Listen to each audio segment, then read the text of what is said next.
So, welcome back. In the chapter 19, excretory product and their elimination, we have to study an important title, and that is counter current mechanism. So, we could have directly gone through the NCERT book word to word as well, but you listen for 5 minutes. I will try to explain counter current mechanism is what. तो sir,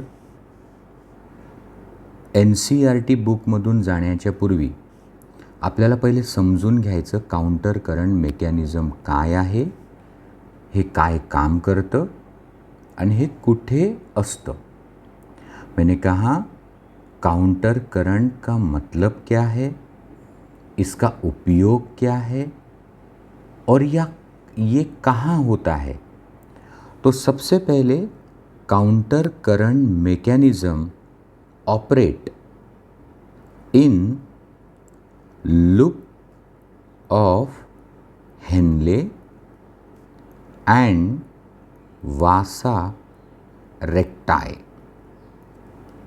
तो counter current mechanism loop of Henle that you know, vasa recti that you know, वहाँ पे काम करता. तो sir loop of Henley मुझे पता है कि between PCT and DCT there is a straight U-shaped tube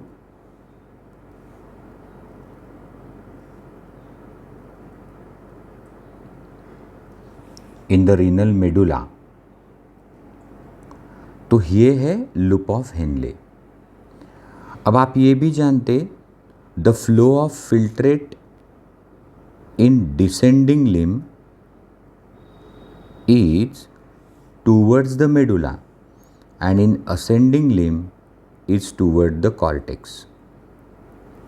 तो लूप ऑफ हेनलेमध्ये फिल्ट्रेट जे आहे ते डिसेंडिंग लिम्बमध्ये खाली येतं, असेंडिंग लिम्बमध्ये वर चढतं. तो ये flow of the filtrate is opposite to each other. This is called counter current. Counter is opposite, current is प्रवाह. ये किसका फ्लो हो रहा है? So this is a flow of a urine. अब ये भी देखो कि वासा रेक्टाई क्या है. तो sir the blood capillaries which are parallel to loop of Henle, blood capillaries which are parallel to loop of Henle are called vasa recti. Now the flow of blood in vasa recti is sir again opposite. तो ये जो blood vessel है, this one, here the flow of blood is downward and here the blood flows upward. म्हणजे loop of हेनलेमध्ये descending लिम्बमध्ये खाली, ascending लिम्बमध्ये वर. आणि वासा रेक्टायमध्ये the blood vessel which is adjacent to the ascending limb, वहाँ ब्लड फ्लोज डाउनवर्ड. और the blood vessel which is parallel to the descending limb, वहाँ blood flows upward. So, loop of Henle में the current is opposite and in vasa recti also the current is opposite. म्हणजे loop of हेनलेमध्ये descending limb में नीचे, ascending limb में ऊपर. वासा recti में नीचे और ऊपर. So this is what is called counter current. अब second point, it operates in loop of Henle and vasa recti, then what it does, it helps to concentrate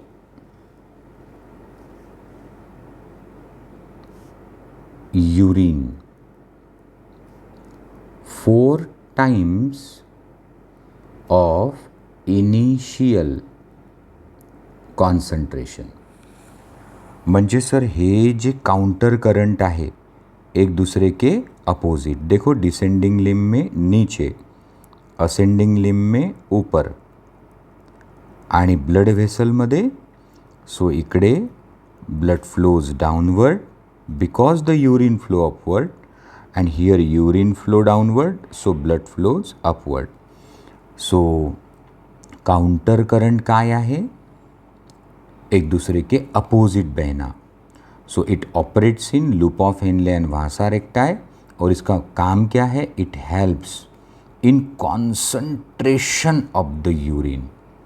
और यूरिन कितनी concentrate होते, 4 टाइम्स द इनिशियल कॉन्सन्ट्रेशन. तो sir यहाँ concentration रहता 300 इन cortex, म्हणजे इन PCT and in DCT concentration is 300. But जो final urine हम शरीर के बाहर फेंकते हैं वो रहती 1200 मिलीऑस्मोल्स पर लिटर. म्हणजे सर तुम्ही असं म्हणता की आपली जी यूरिन आधी बनली होती ती 300 मिलीऑस्मोल्स पर लिटरची बनली होती, पण जेव्हा आपण ती शरीराच्या बाहेर फेकली तेव्हा ती 1200 होती. So mammals excrete concentrated urine because of counter current mechanism. So counter current mechanism is a mechanism that concentrate the urine. It operates in loop of Henle and vasa recti. Mammals excrete concentrated urine because of this mechanism. अब आप ध्यान दो, मैं यहाँ पे एक picture आपको दिखाता कि why it is important to concentrate the urine. पहले जब हुआ था फिल्ट्रेशन तो प्राइमरी यूरिन बनी थी इन बाउमन्स कैप्सूल. वो सिर्फ 300 मिली ऑस्मोल पर लीटर कॉन्सन्ट्रेशन की थी. PCT में जब फिल्ट्रेट गया तब भी वो 300 milli osmoles per litre concentration का था. जब ये फिल्ट्रेट DCT में गया तो वापस वो 300 milli osmoles per litre concentration का था. तो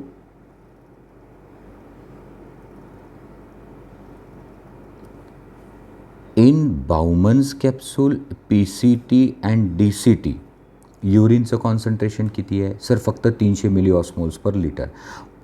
पर कलेक्टिंग डक्ट जी युरिन फेकते ती असते 1200 मिली ऑस्मोल्स पर लिटर. तो हे 4 पट कॉन्सन्ट्रेटेड युरिन मॅमल्स म्हणजे आपण फेकू शकतो. कसं फेकू शकतो, तो सर ये 1200 तो तभी हो सकती जब हम ये 300 वाली यूरिन अब उतरी इन कलेक्टिंग डक्ट. तो इसका कॉन्सन्ट्रेशन 1200 तब होगा जब यहाँ से हम करेंगे एब्सॉर्प्शन ऑफ वाटर. तो 2 फायदे हुए. एक तो वाटर का होता है कंजर्वेशन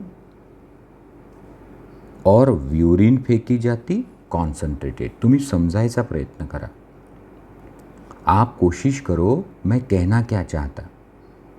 भैया अगर 300 milli osmoles per litre concentration वाला फिल्ट्रेट हम फेंक देते थे तो लॉट ऑफ वाटर चले जाता था. We are terrestrial mammal, we can't afford to lose water.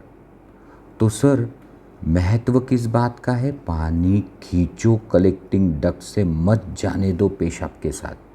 पर सर जब पानी खींचा जाएगा तो यूरिन कॉन्संट्रेट होगी।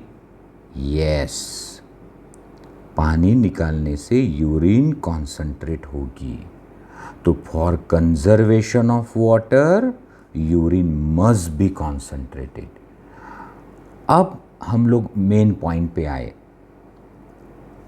वॉटर तेव्हाच ॲब्सॉर्ब होईल, पहिले पहा, यूरिन तेव्हाच कॉन्सन्ट्रेट होईल जेव्हा वॉटर ॲब्सॉर्ब होईल। यूरिन 4 गुना कॉन्सन्ट्रेट तब होगी जब उसमें से पानी निकालोगे, और पानी निकालोगे तब जब इधर उसकी ज़रूरत है। म्हणजे हे पाणी तेव्हाच काढलं जाईल जेव्हा इथे पाण्याची गरज असेल। कहाँ? Deep in the medulla. So मेडुलामध्ये डीप पाण्याची गरज असेल तरच हे पाणी निघेल। तो सर हमें तो पानी निकालना है, यूरिन को कॉन्सन्ट्रेट बनाना है और पानी निकालना है, तो अब समझ में आया कि डीप इन द मेडुला ज़्यादा होना चाहिए कॉन्सन्ट्रेशन। म्हणजे इकडे तहान असली पाहिजे, प्यास होनी चाहिए, तब ये पानी निकलेगा। और ये प्यास तब बढ़ेगी जब इस लोअर पार्ट में फ्लूइड रहेगा व्हेरी मच कॉन्सन्ट्रेट। म्हणजे इथे सॉल्ट कॉन्सन्ट्रेशन पाहिजे 1200। तो अब क्या समझा? देखो, हम जानते कि इस पे इजी क्वेश्चन आते हैं, पर फिर भी मैं कोशिश कर रहा, तो आप कोशिश करो चीज़ समजने की। म्हणजे याच्यावर सोपे क्वेश्चन असतात काउंटर करंट मेकॅनिझमवर। पहिले तो counter current mechanism operates in, sir, loop of Henle and vasa recti. Counter current mechanism is responsible for concentrating the urine and water conservation। पर हम सीखना चाहते कि ये तरीका क्या है। ये तो ठीक है कि इन 2 limbs of Henle's loop the urine flow is opposite, in 2 limbs of vasa recti the blood flow is opposite, याला काउंटर करंट म्हणतात। पण हे काय आहे हे तुम्ही समजून घ्या। देखो, the urine formed initially was very dilute, containing lot of water. Same urine is present in PCT and DCT, very dilute. म्हणजे बाउमन्स कॅप्सूल PCT आणि DCT मध्ये जी लघवी असते ना, त्याच्यात भरपूर पाणी असते, और जैसी की वैसी यूरिन, तशीच्या तशी लघवी जर आपण फेकली ना 300 मिली ऑस्मोल्स वाली, तो घंटे भर में डेथ हो जाएगी। Lot of water is wasted. तो नहीं सर, हमें ये यूरिन में से वाटर निकालना ही पड़ेगा। तो टू कॉन्सन्ट्रेट द यूरिन और फॉर वाटर कंजर्वेशन, ये वाटर भैया अगर आप एब्सॉर्ब कर सको, पहा, अगर 300 मिली ऑस्मोल पर लीटर कॉन्सन्ट्रेशन वाली यूरिन फेंकोगे तो सर वाटर इज लॉस्ट, तो डेथ होगी। तो पानी बचाना है तो कहाँ से खींचोगे? सर, कलेक्टिंग डक्ट से खींचेंगे।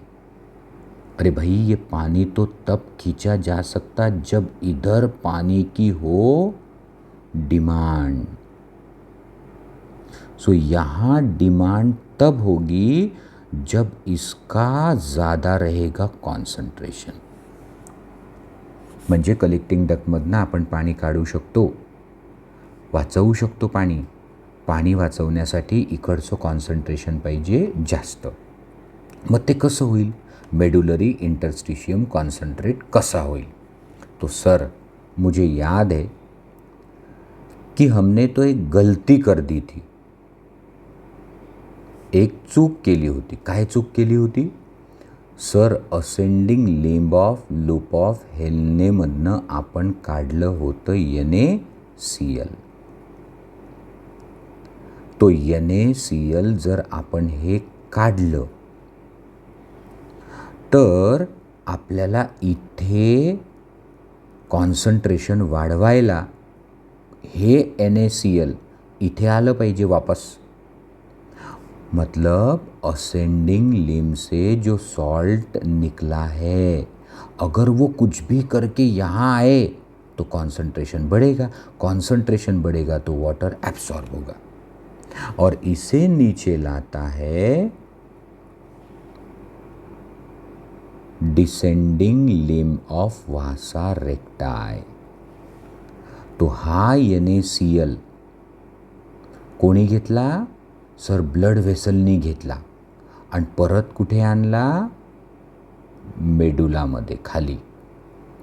तो यहाँ पे बढ़ गया कॉन्सन्ट्रेशन. आणि सर जे NaCl आपण हे आणलं खाली ते जर परत वर गेलं तर तो वापस लौटा देंगे descending limb of Henle's loop को. म्हणजे इकडून काढलेलं NaCl ब्लडनी खाली आणलं आणि मेडुलाला दिलं. या ऊपर चढ़ गया तो निकालेंगे उसको और वापस डाल देंगे इन लूप ऑफ हेनले. वो वापस नीचे आएगा. अच्छा, म्हणजे NaCl और थोड़ा यूरिया भी निकलता. सो कलेक्टिंग डक्टमधनं थोडासा यूरिया आणि असेंडिंग लिम्बमधनं NaCl. ये दो पदार्थ है यूरिया प्लस NaCl जो मेडुला को बनाएंगे इसको कॉन्सन्ट्रेट.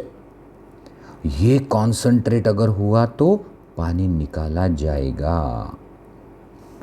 और पानी निकालेंगे तो यूरिन होगी कॉन्सन्ट्रेट. आपल्याला यूरिन कॉन्सन्ट्रेट बनवण्यामध्ये इंटरेस्ट नाही. आपल्याला इंटरेस्ट कशात आहे? हमें इंटरेस्ट यूरिन को कॉन्सन्ट्रेट करने में नहीं, हमें इंटरेस्ट है पानी लेने में, कंजर्व करने में. और पानी लेंगे तो यूरिन बनेगी कॉन्सन्ट्रेट. और ये मैकेनिज्म है counter current mechanism. So it operate in loop of Henle and vasa recti. It help in concentrating the urine 4 times than initial filtrate. Mammals excrete concentrated urine because of counter current mechanism. Now why the name counter current? Flow of urine in two limbs of Henle's loop and two limbs of vasa recti. Flow of urine in two limbs of loop of Henle and two limbs of vasa recti is opposite. तो sir या अपोजिटचा आपल्याला काय फायदा? अरे जे NaCl काढलं होतं ascending limb of loop of हेनलेमधून तर या ब्लड व्हेसलनी ते खाली आणलं ना. आणि जर ते खाली थांबलं नाही, वर चढलं तर मग डिसेंडिंग लिम्बनं ते वापस खाली आणलं ना. इसीलिए ये अपोजिट चाहिए. और medullary interstitium is concentrated, then only water is absorb from collecting duct. और उसको कॉन्सन्ट्रेट बनाता है urea and NaCl.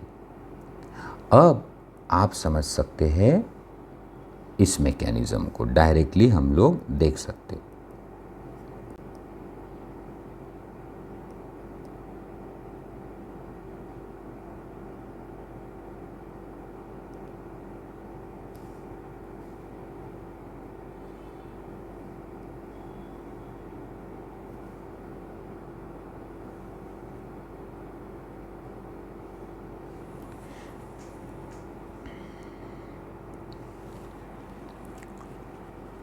So fourth title, mechanism of concentration of the filtrate. तो फिल्ट्रेट म्हणजे the fluid present in Bowman's capsule, PCT, Henle's loop, DCT. यहाँ जो urine है उसे कहते हैं फिल्ट्रेट, उसे करना है concentrate. mechanism of concentration of the filtrate, and that mechanism is counter current mechanism. Concentrate. ध्यान दीजिए, mammals have ability to produce concentrated urine. सस्तन प्राणी मध्ये क्षमता आहे कॉन्सन्ट्रेटेड युरिन बनवण्याची. The Henle's loop and vasa recti play significant role in this. तो concentrated urine कोणामुळे बनते? Henle's loop and vasa recti, त्यांचा आहे सिग्निफिकंट रोल. तो हमने कहा मैमल्स में क्षमता है कॉन्सन्ट्रेटेड यूरिन प्रोड्यूस करने की. इसके लिए कौन काम करेगा? Henle's loop and vasa रेक्टाय.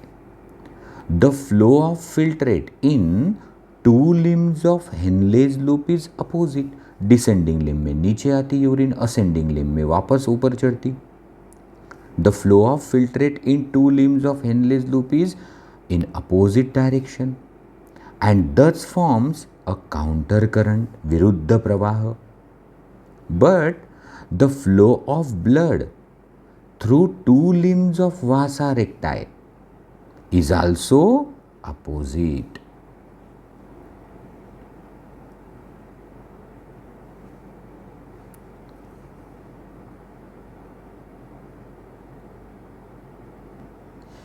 The flow of blood in two limbs of vasa recti is also in counter current pattern. The proximity, एकदम जवळ, very close. The proximity between Henle's loop and vasa recti as well as counter current in them, म्हणजे loop of हेनलेच्या अगदी जवळ व्हासा रेक्टाय आहे, व्हासा रेक्टायला अगदी जवळ loop of Henle आहे. So that is close proximity. आणि प्रवाह एक दुसऱ्याच्या विरुद्ध आहे. ह्या दोन गोष्टी महत्त्वाच्या आहे. Proximity between Henle's loop and vasa recti as well as a counter current in them help in maintaining increasing osmolarity towards inner medullary interstitium. तो सर याचा फायदा काय झाला?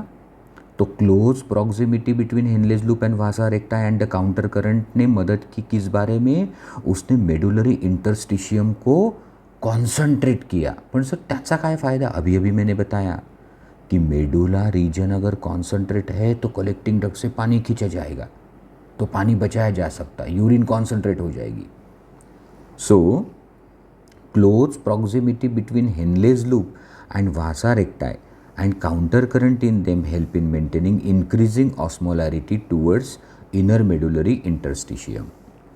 From 300 milliosmoles per liter in cortex, तो देखो बाउमन्स capsule PCT DCT, वहाँ सिर्फ 300 milli osmoles per litre concentration था, to about 1200 milli osmoles per litre in inner medulla.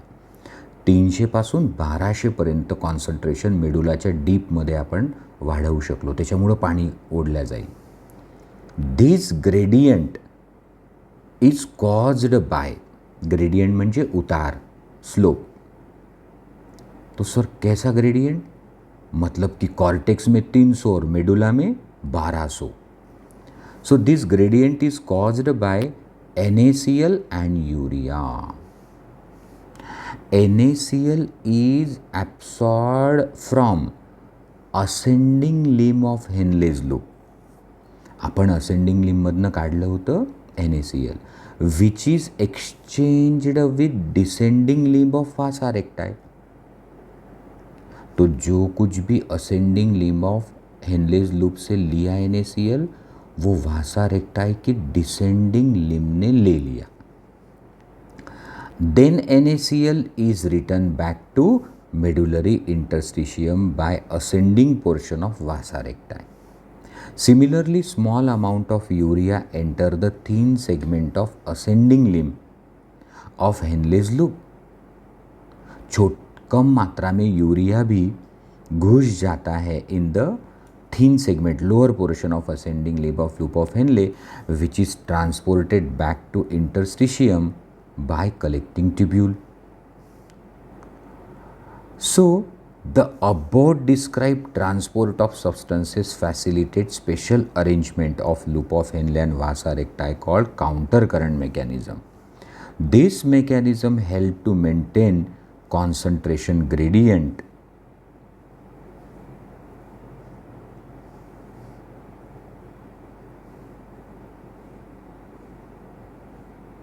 the concentration gradient in medullary interstitium. Presence of such interstitial gradient help in easy passage of water from collecting tubule. Concentrated medullary interstitium असला तरच collecting ट्युब्यूलमधनं डक्टमधनं पाणी absorb होईल, there by concentrating the filtrate. Human kidney can produce urine nearly 4 time concentrated than initial filtrate formed. अब उसकी diagram देखो.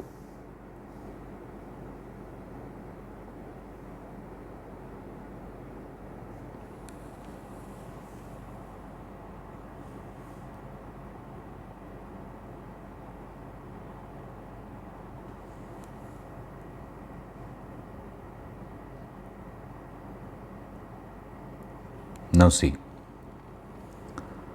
the filtrate which is formed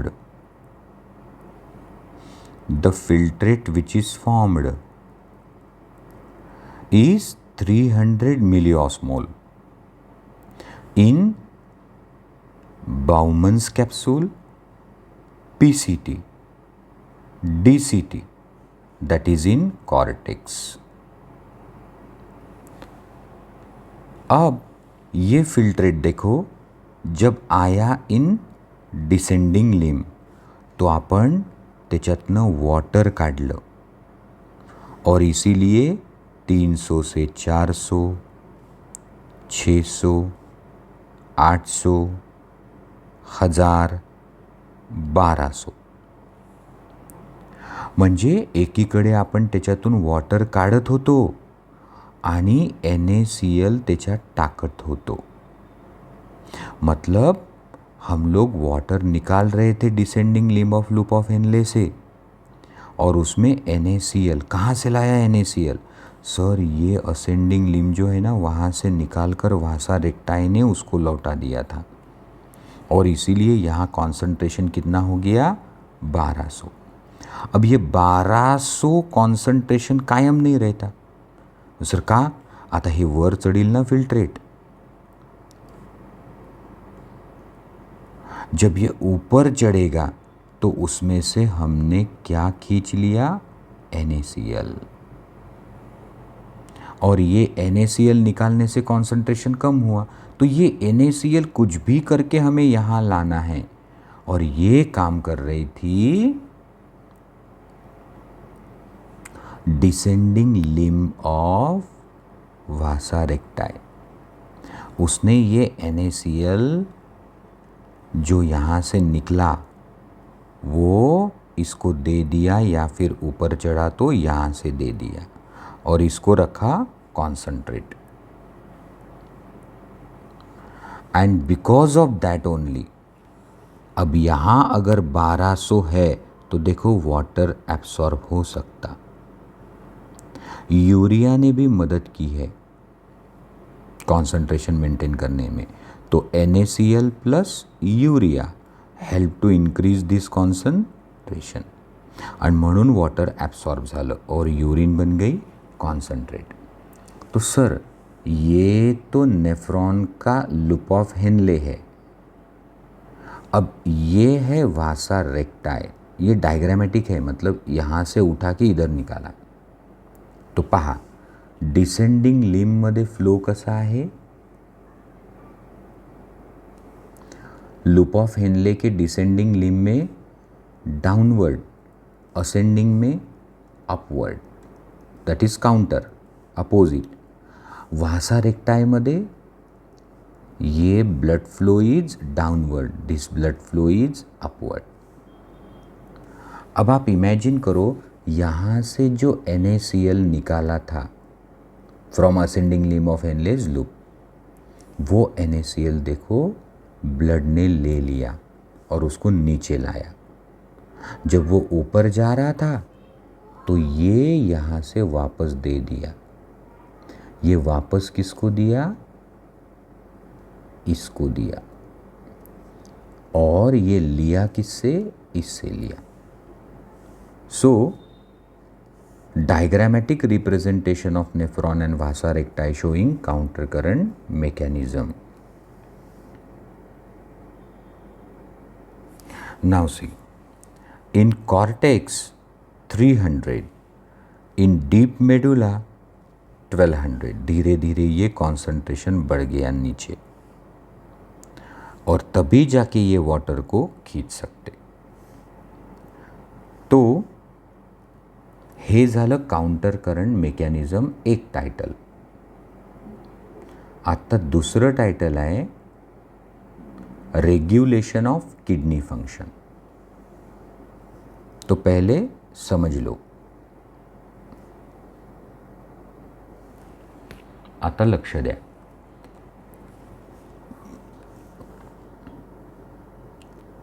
this is pair of kidney और इस किडनी के जो भी फंक्शंस है दैट इज एक्सक्रीशन एंड ऑस्मोरेग्युलेशन. म्हणजे आपल्या ह्या दोन किडनीचे कामं किती आहेत? दोन आहेत. एक नाइट्रोजिनस वेस्ट को खून से साफ करना आणि दुसरं सॉल्ट वॉटर बॅलन्स ठेवणे. तो हे जे दोन कामं आहे एक्सक्रीशन आणि ऑस्मोरेग्युलेशन, हे कोण करते? Pair of kidney. पर उस किडनी का कौन करता है रेग्युलेशन? सर रेग्युलेशन माने जैसे फैन तो सीलिंग से टंगा है पर दीवार पे है उसका रेग्युलेटर. यहाँ से हम फैन की स्पीड को बढ़ा सकते, कम कर सकते. तर आपल्याला पाहायचं आहे रेग्युलेशन ऑफ किडनी फंक्शन कहाँ से होता. तो सुनो,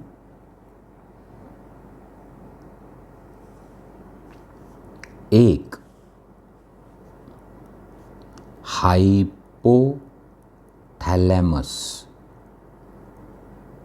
दैट इज ब्रेन. तो सर हाइपोथैलेमस किडनीचे फंक्शन कमी जास्त करते का? हाँ, मतलब ब्रेन जो हेड में है वहाँ से किडनी के फंक्शन कम ज़्यादा हो सकते. जी कैसे? तो देखो, when you do not drink water for say 10 hours, जब आप पानी नहीं पियोगे 10 घंटा, 10 तास समजा पाणीच नाही पिलं, सकाळी 6-7 वाजतापासून संध्याकाळच्या 5 वाजेपर्यंत, तो सर पाणी नाही पिलं तर then body fluids are concentrated. म्हणजे पाणी जर तुम्ही 10 तास पिले नाही तर तुमच्या बॉडीचे फ्लुइड म्हणजे ब्लड आणि इंटरस्टिशियल फ्लुइड कसं होईल? कॉन्सन्ट्रेटेड होईल. तो सर समजा हे ब्लड आहे कॉन्सन्ट्रेटेड, म्हणजे पानी कमी है ब्लड में, तो हमें डर है किस बात का? सर ब्लड जर असेल आपलं कॉन्सन्ट्रेटेड, कारण आपण पाणी नाही पिलो, तर सेलचा होईल एक्झो ऑस्मॉसिस, म्हणजे सेलमधनं पाणी ब्लडमध्ये जाईल और सेल सूखेंगी, श्रिंक हो जाएगी. पर ऐसा तो होता नहीं कभी. क्यों? क्योंकि ये काम अब ब्रेन किडनी से करवाता. देखो कैसे. So when you don't drink water for 10 hours, your body fluid will get concentrated. So डर किस बात का है? So because of exoosmosis, our cells will shrink and a person may die. मतलब आप कह रहे कि 10 घंटा पानी नहीं पियोगे तो बॉडी फ्लूइड माने ब्लड कॉन्सनट्रेट हो जाएगा, हमारी सेल से पानी बाहर जाएगा, सेल सूख जाएगी और व्यक्ति मर जाएगा. हाँ, पर आज तक तो कोई मरा नहीं. क्यों? क्योंकि किडनी अब करेगी ऑस्मो रेगुलेशन, रोकेगी एक्सोऑस्मोसिस, पानी बचाएगी. किसकी मदद से? हाइपोथैलेमस. म्हणजे किडनीची मदत कोण करते आहे? हाइपोथैलेमस. देखो कैसे. In hypothalamus there are osmo receptor.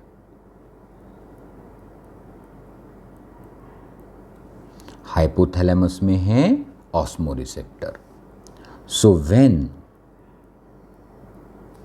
body fluids are concentrated. कब? When we don't drink water. आपण पाणी पिलो नाही, बॉडी फ्लुइड कॉन्सन्ट्रेट झाले कि osmo receptors of hypothalamus will get stimulate. तो ये ध्यान में रखो कि ऑस्मो रिसेप्टर्स कब स्टिमुलेट होते? When body fluids are concentrated. तो उससे क्या फ़र्क पड़ेगा ऑस्मो रिसेप्टर स्टिमुलेट होने से? अब ये हाइपोथैलेमस के ऑस्मो रिसेप्टर जब हो गए स्टिमुलेट, तो पोस्टीरियर पिट्यूटरी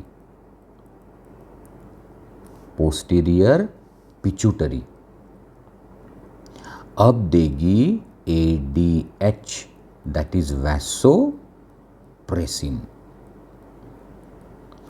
तो वापस सुरुवातीपासून सांगा.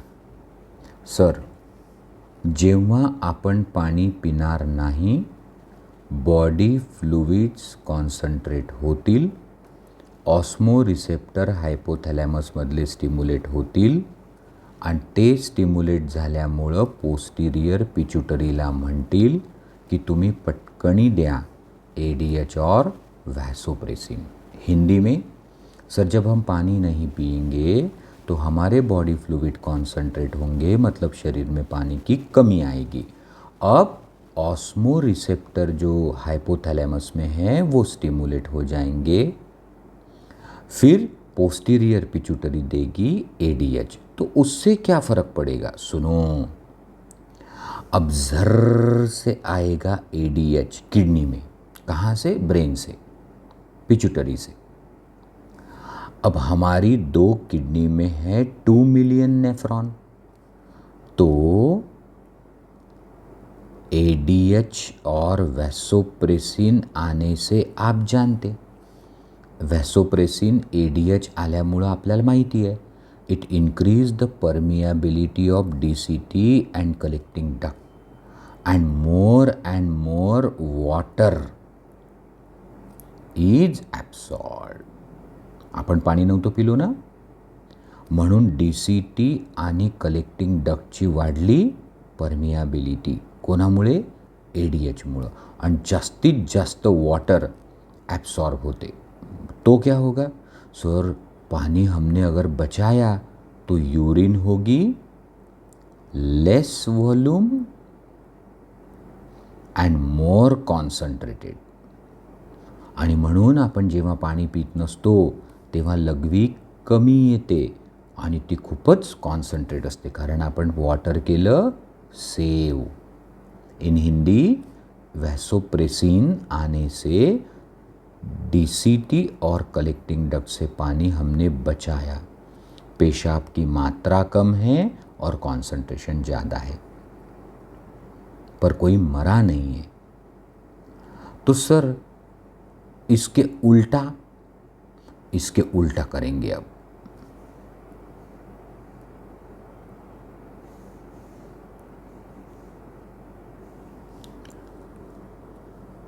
When you drink lot of water, तो सुबह 7 बजे से शाम के 5 बजे तक आपने 5 लीटर पानी पी लिया, तो ये सारा पानी कहाँ जाएगा? ब्लड में, फ्लूइड में, टिश्यू फ्लूइड में. So when you drink lot of water, your body fluids became dilute. तो सर होऊ द्या ना, त्याने काय फरक पड़तो? नहीं. अब अगर ब्लड हो गया डाइल्यूट तो क्या होगा? तो सर आजू बाजू में जो सेल है, तो ब्लड डाइल्यूट म्हणजे पानी जास्त, तो ये ब्लड का पानी जाएगा सेल में और सेल फूल जाएगी, फूट जाएगी, व्यक्ति मर जाएगा. So when you drink lot of water, your body fluid became dilute. By endoosmosis, cell will swell and burst and person will die. तो सर पर आज तक तो ऐसा हुआ नहीं कि कोई पानी पी लिया और मर गया. क्यों? क्योंकि हमारी किडनी करेगी ऑस्मो रेग्युलेशन आणि त्याची मदत कोण करील? हाइपोथैलेमस. अब देखो कैसे हुआ ये सब. When body fluids are dilute because we drink lot of water. So जेव्हा बॉडी फ्लुइड्स असतात डायल्यूट, कारण आपण भरपूर पिलो पाणी, तो हायपोथॅलॅमसमधले ऑस्मो रिसेप्टर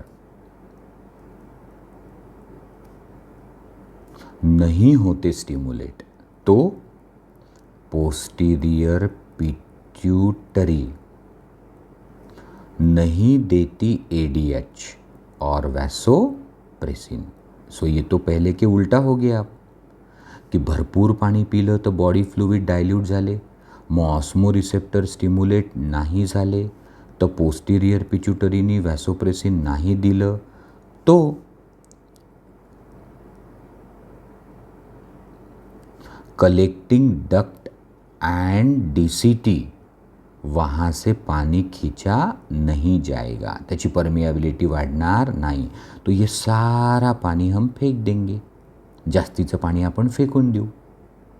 मग युरिन कशी होईल? मोर व्हॉल्यूम लेस कॉन्सन्ट्रेटेड. सो मोर व्हॉल्यूम लेस कॉन्सन्ट्रेटेड यूरिन आपण फेकून देतो. तो ये हाइपोथैलेमस ने ऑस्मो रिसेप्टर की मदद से किडनी के फंक्शन को किया रेगुलेट.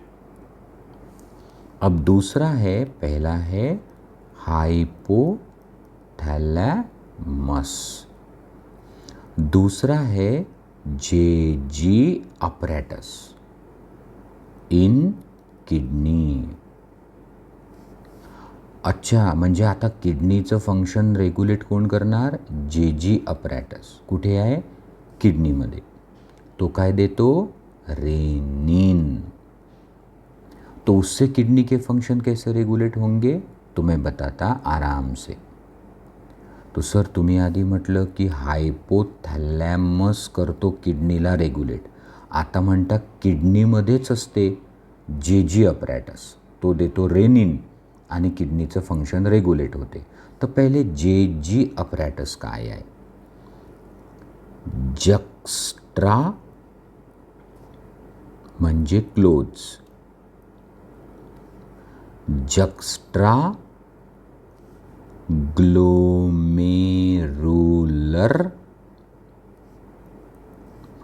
अपरॅटस म्हणजे ग्लोमेरुलस के क्लोज एक अपरैटस है, जक्स्ट्रा ग्लोमेरुलर अपरैटस. कैसे बनाइए? सुनो. The area where DCT and afferent arteriole are close. तो सर ये है Bowman's cup. This is PCT. This is Henle's loop and this is DCT. So DCT और ये अफेरेंट आर्टेरियोल. तो जहाँ पे वो क्लोज है वहाँ JG अपरेटस है. तो sir area where DCT and afferent arteriole are close, that is JG apparatus. इस JG अपरेटस में कुछ मॉडिफाइड सेल है. म्हणजे सर अफेरंट आर्टेरियोल आणि DCT मिळून बनते JG अपरॅटस, त्याच्यात मॉडिफाईड सेल आहे. हां, या अफेरंट आर्टेरियोलमध्ये इनकमिंगमध्ये असतात JG cells, juxta glomerular cells, आणि त्या देतात रेनिन. कधी? कब? तो सुनो, जब भी ग्लोमेरुलर फिल्ट्रेशन रेट हो जाएगा कम, less than 125 ml per minute. जर ग्लोमेरुलर फिल्ट्रेशनचा रेट झाला कमी किंवा ब्लड प्रेशर हो गया कम या ब्लड वॉल्यूम हो गया कम, ये पक्का करो. रेनिन तेव्हा येते जेव्हा ग्लोमेरुलर फिल्ट्रेशन रेट कमी, ब्लड प्रेशर कमी, ब्लड वॉल्यूम कमी. तो सर फर्ज करो कि ऐसी नौबत आई, glomerular filtration rate is low, BP is low, blood volume is low. तो रेनिन क्या करेगा? आता ऐका. रेनिन फ्रॉम JG सेल तब सिक्रिट होता है जब ग्लोमेरुलर फिल्ट्रेशन रेट कम हो जाता. तो क्या रेनिन से वो बढ़ेगा? हाँ. कैसे? देखो. ड्यू टू रेनिन एंजियोटेंसिनोजेन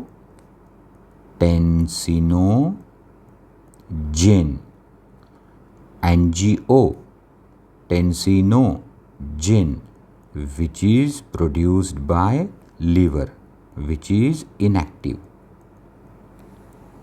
तो लीवर ने बनाया एंजियोटेंसिनोजेन जो इनएक्टिव रहता, रेनिन उसे करता एक्टिव और अब बनता एंजियोटेंसिन 1.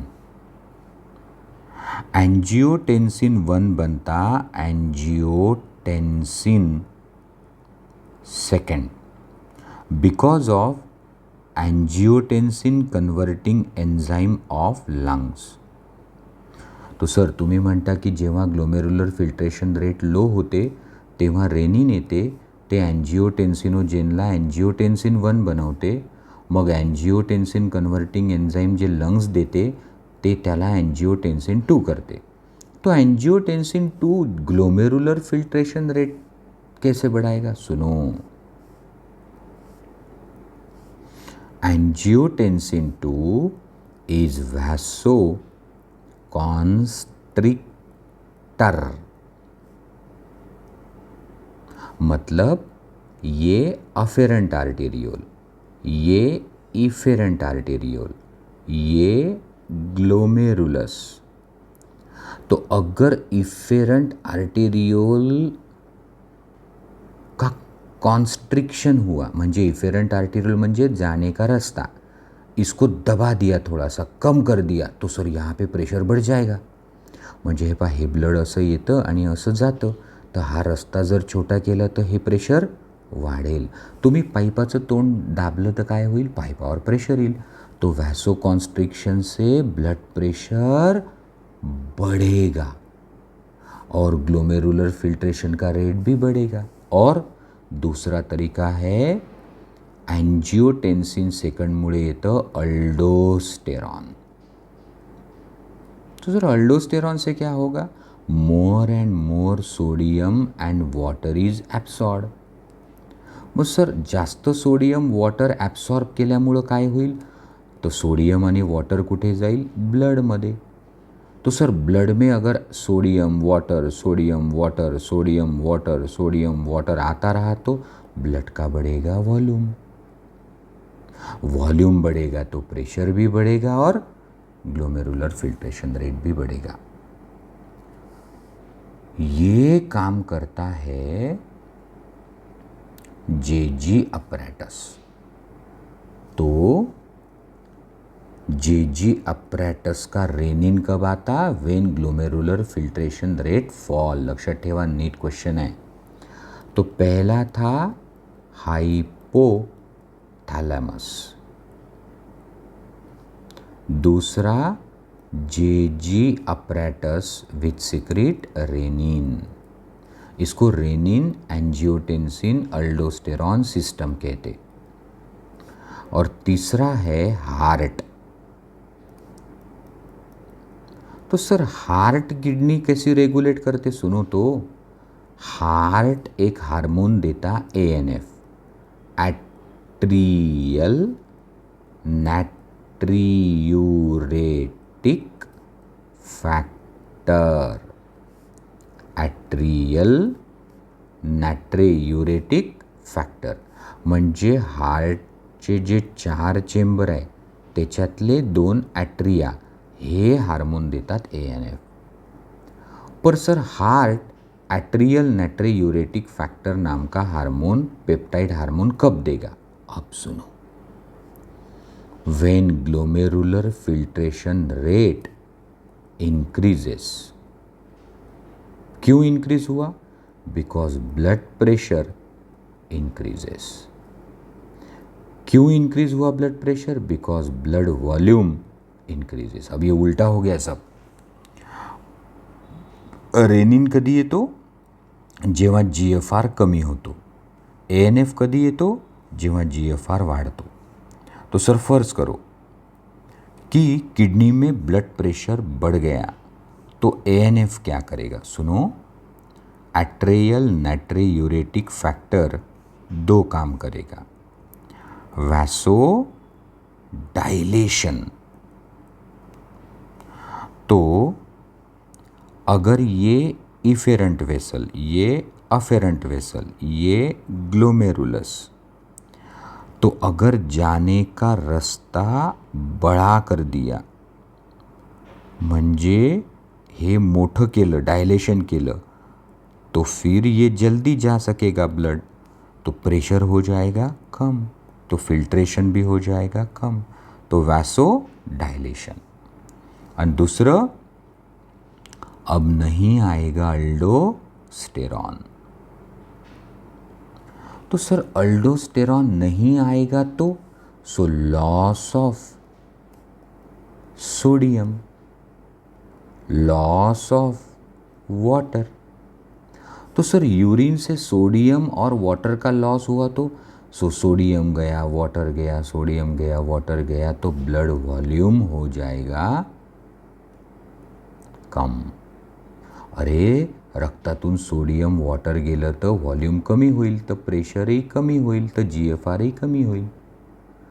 तो sir renin increase GFR,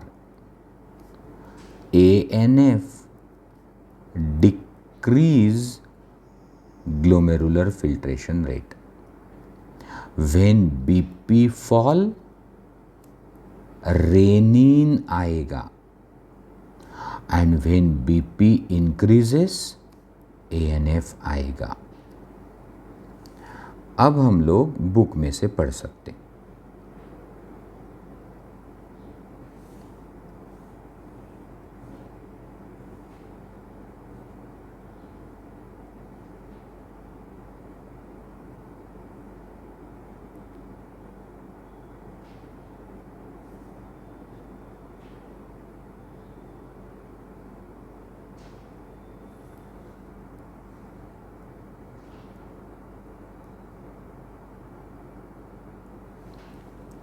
regulation म्हणजे कमी जास्त करणे ऑफ किडनी फंक्शन, किडनी के कार्यों को कम ज़्यादा करना, नियंत्रित करना.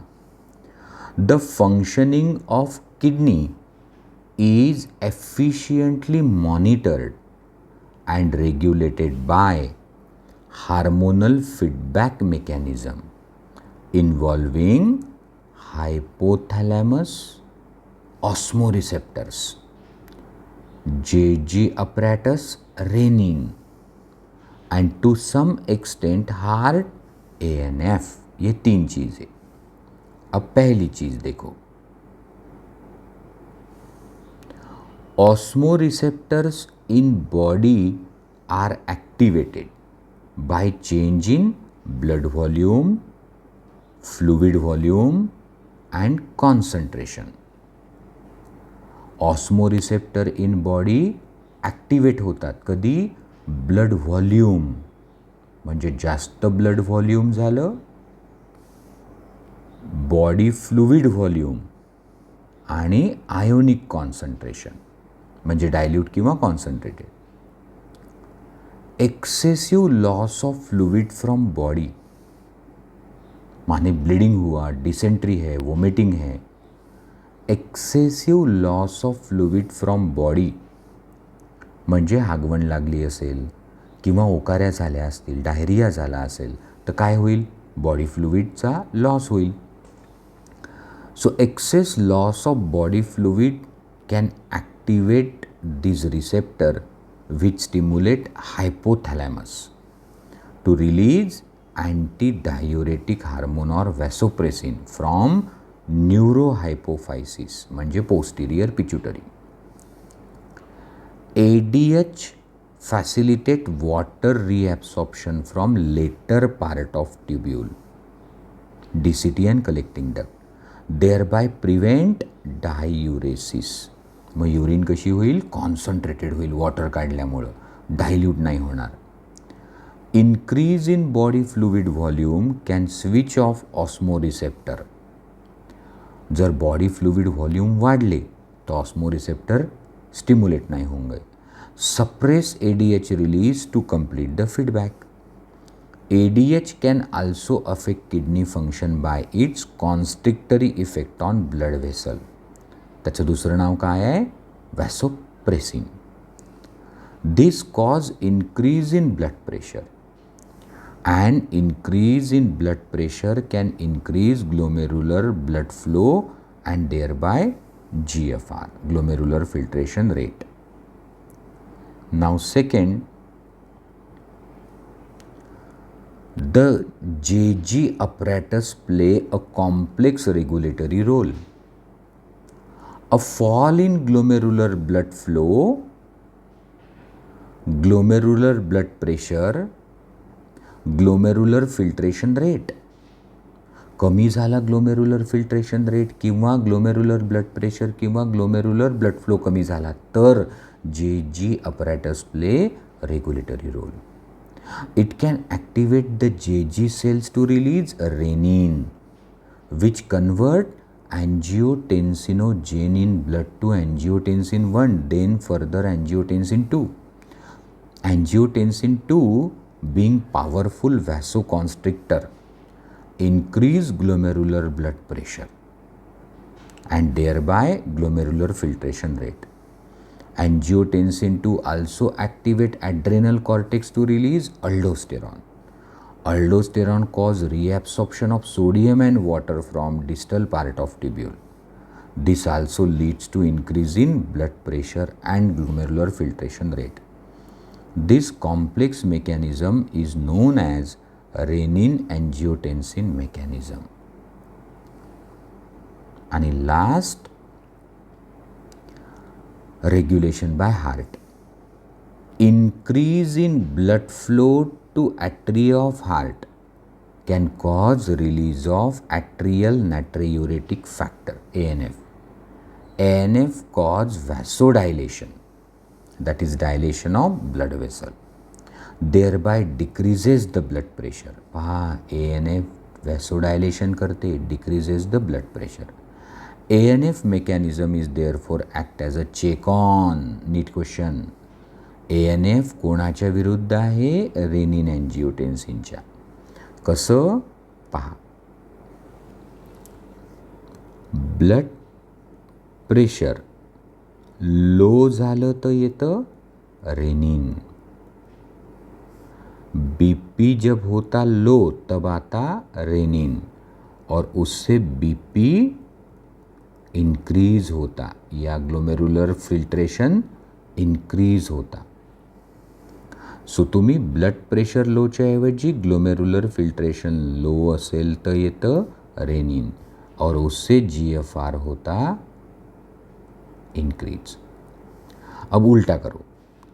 व्हेन BP इज हाई मतलब glomerular filtration rate is high, तब आता ANF आणि तो काय करतो?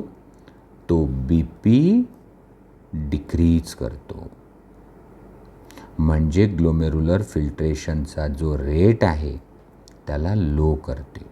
तो ये BP बढ़ाता और ये BP कम करता. रेनिन GFR इंक्रीज करता, ANF GFR कम करता.